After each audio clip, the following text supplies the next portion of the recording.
It was a crisp September morning when Anne Shirley and her friend Diana were tripping blithely along on their way to school, two of the happiest girls in Avonlea.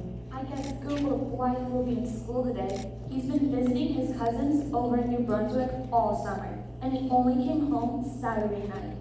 He's awfully handsome, Anne, but he teases a girl something terrible. He just torments our lives out. Gilbert Blythe? Isn't it his name that's written up on the porch wall with Julia Bell and a big take notice over them? Yes, but I'm sure he doesn't like Julia Bell so very much. I heard him say he studied the multiplication table by her freckles. Oh, don't speak about freckles to me. It isn't delicate when I've got so many. But I do think that writing take notices up on the wall about boys and girls is the silliest ever.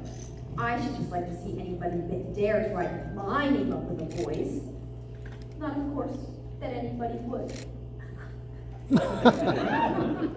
Nonsense. It's only meant as a joke, and don't you be too sure your name will ever be written up. Charlie Sloane is dead gone on you.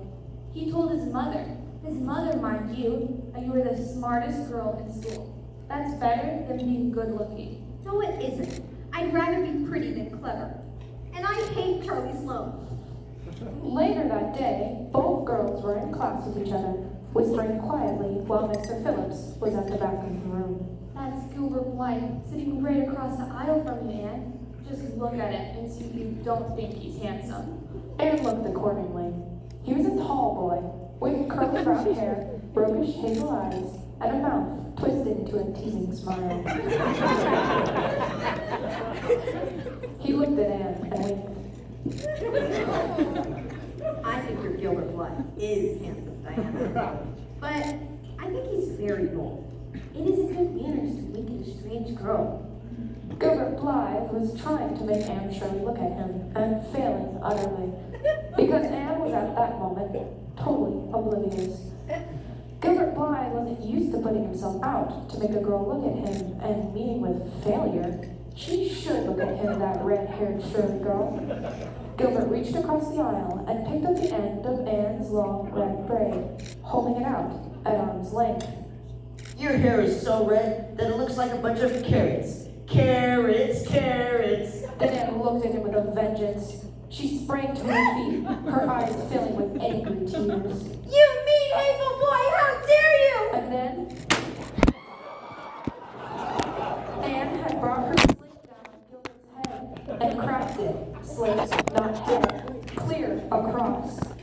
Avonlea School always enjoyed a scene, and this was an especially enjoyable one.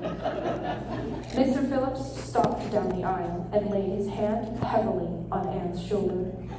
Anne Shirley, what does this mean? It was my fault, Mr. Phillips. I teased her. I am sorry to see a pupil of mine displaying such a temper and such an vindictive spirit. Anne, go stand on the platform in front of the blackboard for the rest of the afternoon. Anne would have infinitely preferred a whipping to this punishment, under which her sensitive spirit quivered as from a whiplash. With a white, set face, she obeyed. Mr. Phillips took a chalk crayon and wrote on the blackboard above her head, announcing to the class, Anne Shirley has a very bad temper. Anne Shirley must learn to control her temper. Anne stood there the rest of the afternoon with that legend above her. She did not cry or hang her head. Anger was still too hot in her heart for that, and it sustained her amid all her agony of humiliation. With resentful eyes and passion-red cheeks, she confronted her classmates. As for Gilbert Blythe, she would not even look at him. She would never look at him again. She would never speak to him. When school was dismissed, Anne marched out with her red head held high. I'm awfully sorry I made fun of your hair, Anne. Honest I am. Don't be mad for keeps now. Anne swept by disdainfully, without a look or sign of hearing. Oh, how could you, Anne? I shall never forgive Gilbert Blythe. And Mr. Phillips spelled my name without an E, too. The I iron has entered my soul, Diana. You mustn't mind Gilbert making fun of your hair. Why, he makes fun of all the girls. He laughs at mine because it's so black. He's called me a crow a dozen times, and I never heard him apologize for anything before. There's a great deal of difference between being called a crow and being called carrots. Gilbert Blythe has hurt my feelings excruciatingly.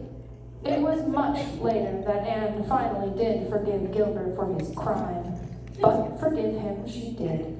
Suffice it to say that once again, all was well in Avonlea. Mostly, as Anne continued to mature into a young woman who would have a considerably lessened temper, but just as much spirit.